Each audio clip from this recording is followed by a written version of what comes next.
Hey house guests, welcome to today's Big Brother 19 updates and spoilers. We're back! Our house guest of the day is Carrie Dufresne. Carrie, thank you so much for the support. We really appreciate it.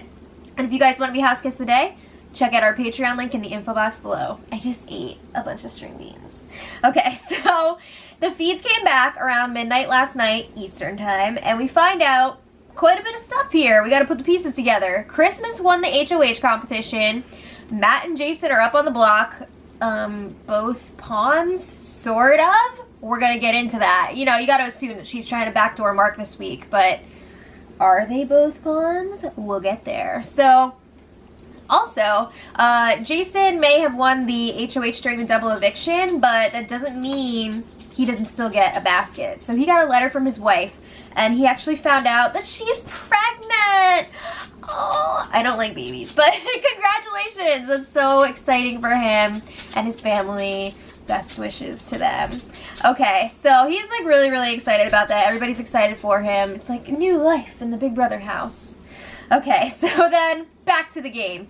Paul and Christmas were in the HOH room, and I'm pretty sure right before this, Paul was pretending to be asleep while Matt and Raven were in there, because after they left, like a minute after they left, he was just like, oh, whoa, I think I fell asleep listening to your music. Wow. So Paul starts bringing up suspicions about Kevin again. He's like, Kevin went to Jason after the nominations and said, look, this is perfect because if you win the veto, you can just leave it the same and we'll get rid of Matt.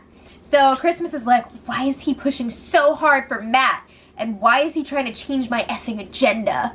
Christmas goes from 0 to 60 very quickly, or at least 45. So, again, we're assuming here that she wants to backdoor Mark, but Kevin really wants to get rid of Matt. He does not like him. He's been saying that since the beginning.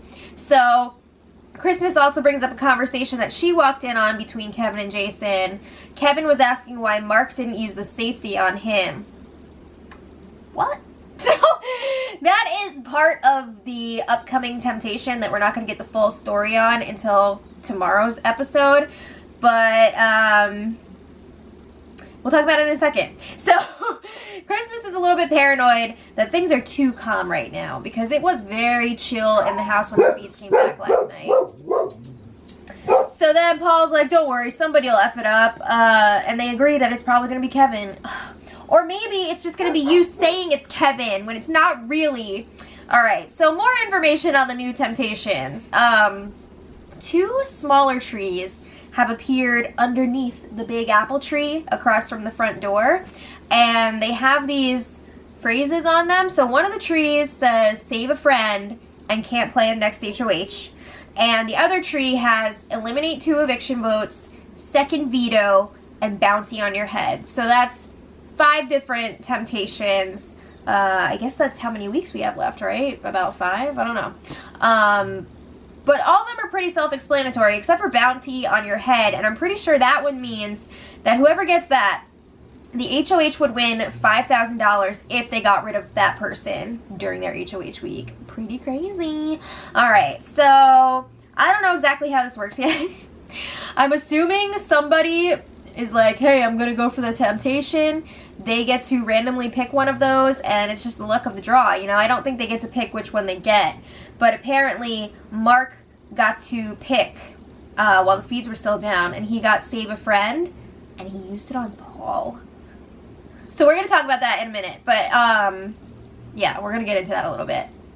I'm not sure how often you're allowed to pick an apple, if it's like once a week or what, but I want to know, so tomorrow better hurry up. Alright, so then Matt and Raven were chatting in the Apple Lounge, and Raven has been using this fake-ass accent recently. I mean, she's been using a couple different voices throughout the season, but I feel like lately, we've been hearing a lot of this fake one. She's like, Matthew, are we gonna share a spoon for this ice cream? Like, it's too much, okay? We know that's not how you really talk, and I don't know why she's doing it, if it's an intention thing or what, but it's a lot. Okay, so they're having a game chat. They want Alex out of the game before Jason because she's one of the best competitors in the house. So Matt is saying, worst case scenario, Jason and I stay up on the block. But they still think they'd be fine. Matt thinks that it would be a tie with Kevin, Alex, and Mark all voting to evict him. And then he thinks that Christmas would break the tie in his favor. What? I know, right? So, like, this whole time, like, the last few weeks, we've been hearing after Cody and Jessica are gone, after Mark and Elena are gone, that big group wanted to take out Matt and Raven next. So it sounds crazy that they feel so safe, but things may have changed while the feeds were down, and they may actually be safe for a little while. So they're not worried at this point. They want Mark out this week, and they feel like it's going to happen. So then they're planning out future weeks. They're saying, like, if one of us won HOH, put up Kevin and Jason, pretend that we're targeting Kevin, but then use the veto on him, put up Alex in his place, and vote her out. Ah! All right, so they want to be the ones to take out Alex. They say she's got to go. So then Raven is saying that she wants Paul or Josh to win the HOH next week. And Matt is like, yeah, we don't have to do anything right now. We're fine. But she does want to win HOH at some point because she doesn't want to make it to the end and have people saying that she was carried throughout the whole game. Alright, so then in other news, the Have-Nots ate at midnight. I don't know if they were actually supposed to or not. I guess so because they picked new Have-Nots today, so that makes sense. And they didn't get in trouble for it, so I guess Big Brother told them it was okay. Alright, so then there was a Paul, Matt, and Raven game chat in the kitchen last night. And Paul's like, hey, you guys feel super comfortable with Christmas and Josh, right? And they're like, yeah. Paul says they are genuine AF. As F. So the plan is still to get rid of Mark this week. But Paul says if that falls through, if like Mark wins the veto, he says that Matt will stay if nominations stay the same. So at this point, it's not really clear if he's just saying that because he's talking to Matt and Raven or if he's for real. You would think from what we've seen so far that he's just saying that. But no. So Paul says Christmas will be fine with taking out Jason if it is a tie vote. And once Jason is gone, Christmas can pull in Kevin. One of us can pull in Alex. Pull them in where? That would make a whole house alliance with everyone except for Mark. What is the point of that? That's so dumb. But anyway, Paul is saying Jason's head is not in the game right now. He's on cloud 9 because of the whole baby news. So it's fine, whatever. He'll be easy to take out. So then Paul is saying he just had to get this jab in there. He's got to talk crap about Kevin. He says Kevin always wants to be the center of attention. Pot meat kettle. Alright, so then there was some late night game chat. Paul reports up to the HOH room where Christmas and Josh are already talking. And he lets them know, I just had a great conversation with Matt and Raven. How can you tell? They always just agree with whatever you say. It's pretty much the same thing that they always do. But he thinks it went really well.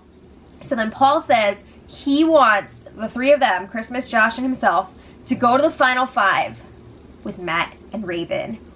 What? What happened to Alex and Jason? Oh, shit. A lot has changed since the feeds were down.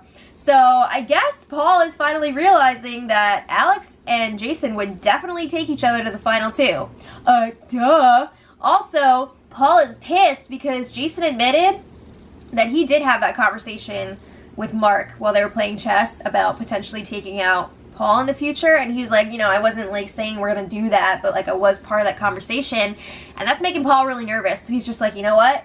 No, we're taking out Alex and Jason. And also, Alex and Jason are way better competitors and will be able to make a way better case for themselves than Matt and Raven would be able to. So the plan is still to get rid of Mark this week. He is the primary target, but Jason is the secondary target if the nominations stay the same. So Paul is like, we got to make sure that Alex and Jason still feel super comfortable, because if they do win the next HOH, we need to make sure that they're going to go after Matt and Raven. And they feel like they will. They probably would. That's a sad thing. So then they're discussing, do we want both Matt and Raven in the final 5, or maybe just one of them and Kevin, because they're worried about bringing a pair with them. It's the same thing if you brought Alex and Jason. They're going to take each other. So they're like, you know what, maybe we'll get rid of one of them. And they feel like it would be better to keep Raven around than Matt. So their boot order as of right now is Mark this week, then Jason. Then they're like, you know what, we'll let Alex win the HOH after that and take out Matt for us. Why would Alex still want to work with you after you take out Jason? That makes no sense. But Paul feels like she's going to be all alone, and she's going to need a group, so she's just going to do whatever they want. I don't know about that. But then after that, they'll just get rid of Alex. Crazy. Alright, so then they were talking about how Mark did, in fact, get the save a friend temptation this week. I don't think that means that he's safe. Isn't that crazy? He literally just gets to save a friend and not himself. So he used it on Paul, which sounds insane, but at the same time, who else is he going to use it on? He's got nobody right now. So I guess you could say, like, maybe he could use it on somebody that he wants to work with in the future, but I think he was probably nervous about putting a target on them for the coming weeks. But I guess he figured, you know what? Paul is going to be safe this week anyway. He freaking threw the HOH competition to Christmas, apparently, and Christmas is not going to get rid of him. So Paul is safe for the week. Crazy. But they were pretty pissed about it. They were like, thanks a lot, buddy. We know exactly what you did. So then Josh and Paul let Christmas know that Kevin got the $25,000 on the first day. So Paul brings up how Kevin was asking about the eligibility requirements for America's Favorite Player. And I guess he was like, if someone were to win the $25K, are they still eligible to be America's Favorite Player? Because they'd be walking out with a lot of money. They'd be walking out with just as much, if not more, than the second place person. Is Paul feeling threatened for America's Favorite Player? Is that why he wants to get rid of Kevin? You never know. But then Josh drops it. He's like, yeah, I know who won it. It was Kevin. And he says, I haven't told anyone because I gave him my word. You told Paul. You told Christmas. Alex knows about it. Jason knows about it. Yeah. So anyway, Paul is saying that Kevin hinted it at him, but never actually said that he won, which is not true. So then the game chat is eventually broken up because they see what they believe is a rat in the kitchen on the spy screen, and they're just like, what the F? So Paul tried to make a trap with a pot to catch it, and later on, it was like 4 or something in the morning, I want to say, Christmas and Matt, who of course was up eating cereal, made a fake rat to put under the trap. I'm pretty sure Christmas pulled some dirty ass hair from the hairbrushes. Ew! That's so nasty. So this morning, they were all talking about the rat that they saw on the spy screen. Jason does not believe that there's actually a rat. I'm pretty sure there was, because what else would that have been? That's nasty. And then it was time for the POV player draw. Yay! So Christmas, Jason, and Matt, of course, are all playing. And then the 3 extras, we got Mark, Paul, and Raven. But apparently there was some drama here, kind of, because it sounds like Christmas got house guest choice, and she picked Raven. So Jason's starting to feel a little bit weirded out. He was talking to Alex and Paul in the money bedroom, and he was just like, why did Christmas pick Raven to play in the POV and not Alex? That's a little weird. Like, is there something going on here? And Paul's like, oh, she probably just did that so it wouldn't be weird. Apparently she made it weird because Jason's now very nervous. But Alex is like, oh, she probably just promised Raven that she could play. Oh my god, why do you not see that this is weird? So then Jason's like, I don't know, I'm not feeling good about it. Paul keeps trying to reassure him. Alex keeps trying to reassure him. And then Christmas comes in and she says that she picked Raven to like make the team more diverse or whatever, like well-rounded. I don't see how Raven would make it more well-rounded than Alex, but okay. Then they all just start crapping on Kevin.